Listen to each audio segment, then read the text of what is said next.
Marvel के सबसे कम चर्चित सुपर हीरो में से एक होने के नाते एंटामैन के पास कौन कौन से उपकरण हैं? पहला तो निश्चित रूप से उसकी एटॉमिक सूट है, जो पिम पार्टिकल्स की मदद से वस्तुओं के अणुओं की दूरी को कम या बढ़ाकर उन्हें छोटा या बड़ा कर सकती है। लेकिन यह सब तभी संभव है जब रेगुलेटर सही तरीके से काम कर रहा हो, अन्यथा पहनने वाले को नियंत्रण में परेशानी हो सकती है।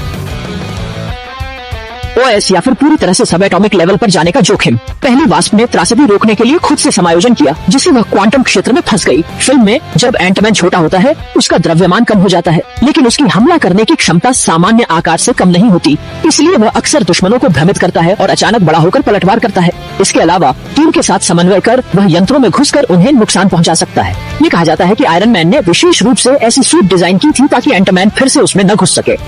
लेकिन छोटा होने का एक नुकसान भी है, क्योंकि द्रव्यमान कम हो जाता है। इससे कोई भी भौतिक हमला कई गुना अधिक प्रभावशील हो सकता है।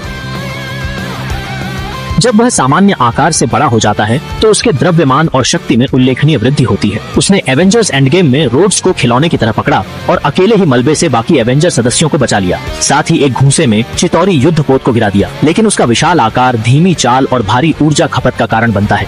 यदि समय पर ऊर्जा की आपूर्ति न हो तो वह बेहोश हो सकता है या यहाँ तक कि उसकी मृत्यु भी हो सकती है। दूसरा, पिम डिस्क।